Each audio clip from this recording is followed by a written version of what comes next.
When getting into drawing cones, I like looking at those exercises I was just doing, depending on what sequence you're watching videos in. That might make sense or no sense at all.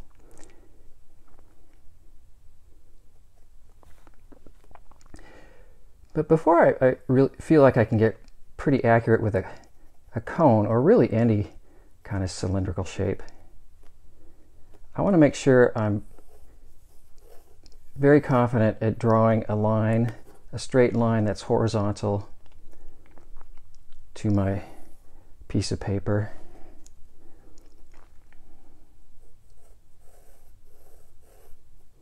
I think that's pretty close. One of the downsides of these spiral bound sketchbooks is that it's too easy to sort of get that play in there, and there's ways to deal with that, like clipping things, and I'm not going to do that right now though, just so I can get really frustrated. Where was I? Anything cylindrical. I'm a proponent of first making sure that you are comfortable with making sort of accurate vertical triangles.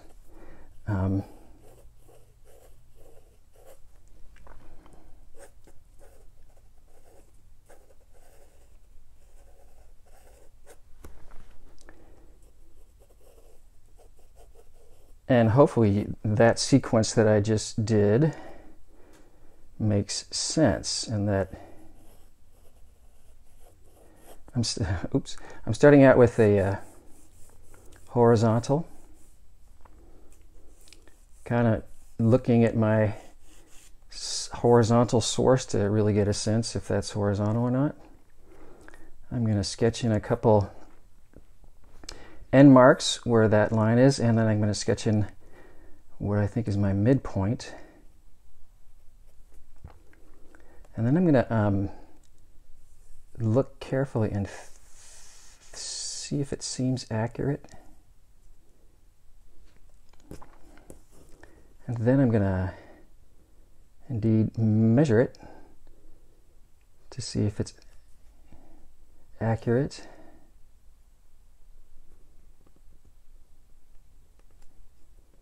So once again, it seems like as I kind of consistently do, I err too much of making this half too big. So good to check that. Then I'm going to create this center perpendicular line that I want to be careful to make sure is perpendicular. Did I just say that? Center perpendicular line that's perpendicular. Either way, then I'm going to pick a point on that center axis and sketch in my sides.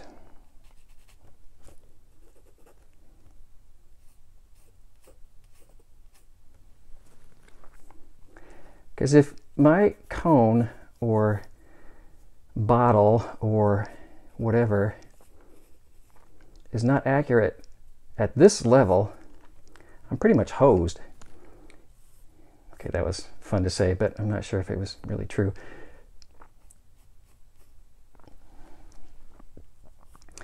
I want to make sure that, I want to double check to make sure that, like I was saying, horizontals are horizontal, verticals are vertical. This point is actually midway between those 2 points on the horizontal. Picking a point here and drawing these lines, and these two sides need to be exactly or darn close to mirror images of each other.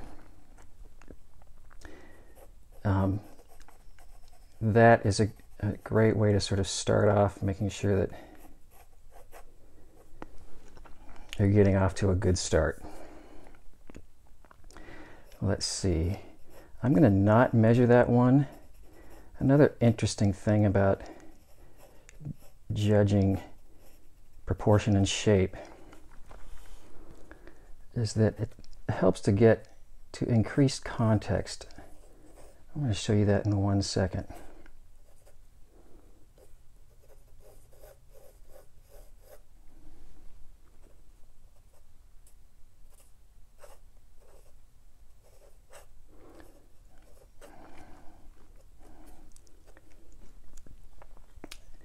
Giving yourself more context. When I'm trying to determine if I'm splitting something up pretty accurately, just having these tiny dots here is not giving me a whole lot of information to work with. And if I give myself just that much extra,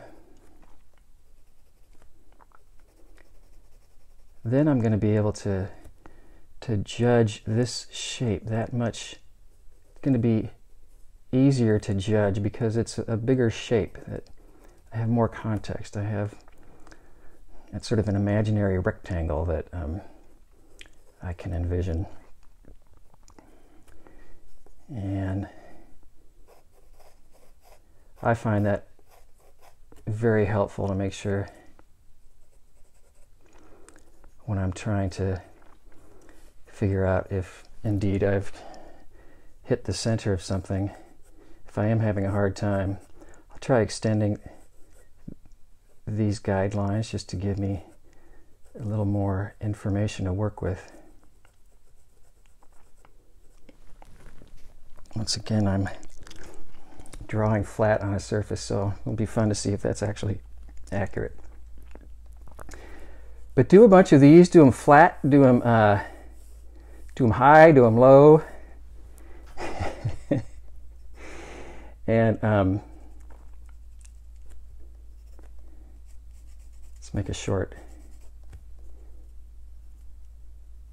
Pick the tip, the vertex. I think I may have done it again. See, maybe it'll be a good example to kind of.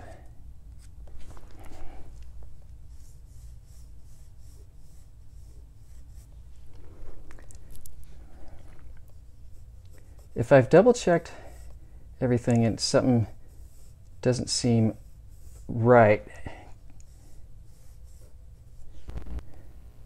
you know, get out your pencil, start judging it by what you know to be correct. Maybe that horizontal isn't quite horizontal. Maybe this distance is not quite equal to this distance. Well, that's kind of fun. And eyeballing things at this point is going to help quite a bit, just improve your overall judgment of shape and comparing.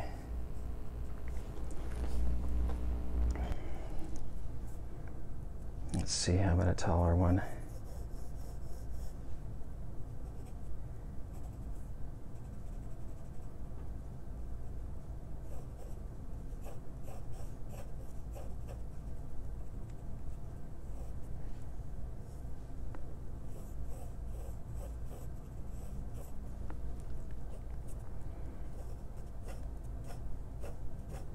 See, so if this was way out here, or just sort of off,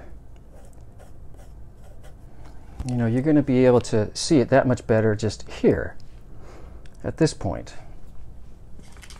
And if it does seem like it's off by a decent amount, then I can certainly get out my eraser, double check.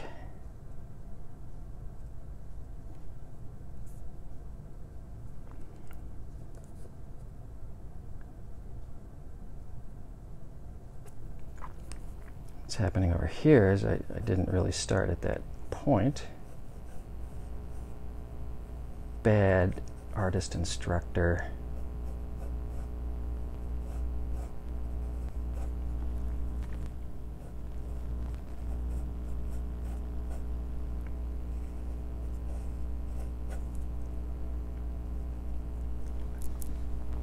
And like I say, adjusting things here is going to make you a whole lot happier when you start trying to either draw some sort of a cylindrical item, like a vase or something.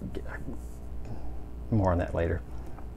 I know this was sort of beginning to discuss drawing cones. And the thing about cones is I want to make sure that that is accurate at this level, so that when I start drawing in my ellipse at the bottom, I'm going to have more of a sporting chance to make this an accurate cone shape.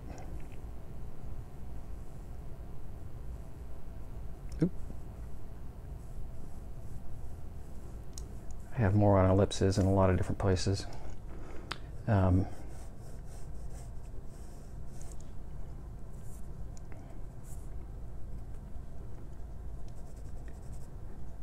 going to sketch in a couple more guide marks to help me with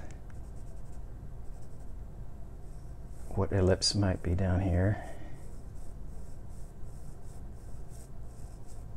Start ghosting that in.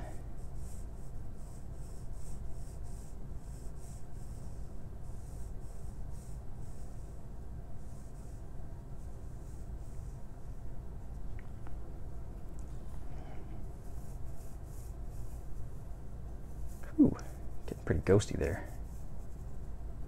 A little sloppy ghost.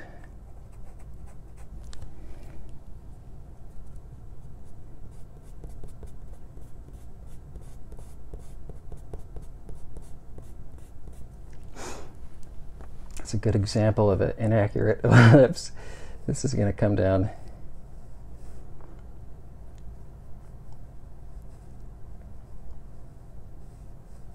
quite a bit lower.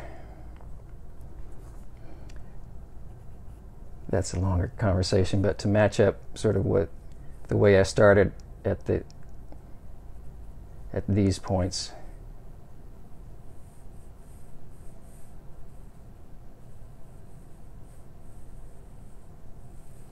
That would be much more circular.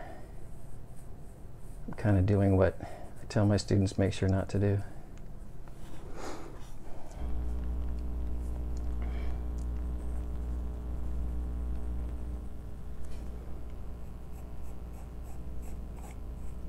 I feel like that was not quite right as well.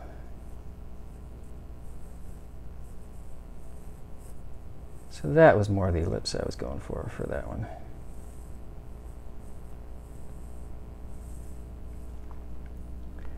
So check those out. Make sure that these points are horizontally level with each other. That's pretty darn important. And go do that a million times. Okay, I'm saying that a little bit too much, I think.